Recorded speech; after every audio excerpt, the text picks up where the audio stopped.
કોર્ટમાં ફરિયાદ કરી છે, શું છે સમગ્ર વિગત?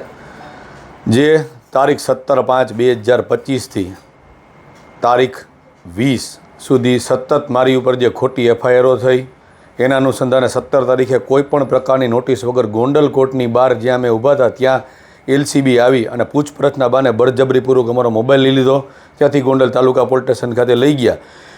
ત્યાં તાલુકા પોલીસ સ્ટેશનની અંદરમાં જે અમારી ઉપર 3rd ડિગ્રી ટોર્ચર કરવામાં આવ્યું એ 3rd ડિગ્રી ટોર્ચરમાં તાલુકા પોસ્ટેના PI AD Parmar, PSI Jadeja અને 3 કોન્સ્ટેબલોએ જે ગોંડલ તાલુકા પોલીસ સ્ટેશનના કેમ્પસમાં અંડર કન્સ્ટ્રક્શન બિલ્ડિંગની અંદરમાં અમને પાણી પાયું.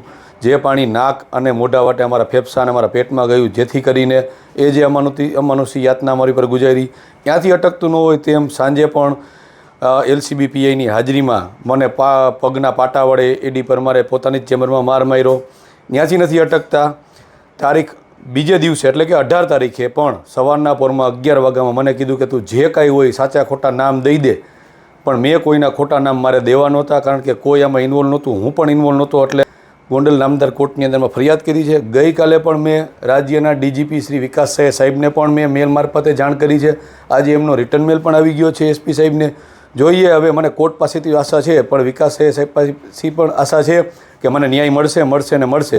અને આગામી દિવસોમાં મને અહીંયાથી ન્યાય નહીં મળે તો મારી હાઈકોર્ટ અને સુપ્રીમ કોર્ટ સુધીની તૈયારી છે.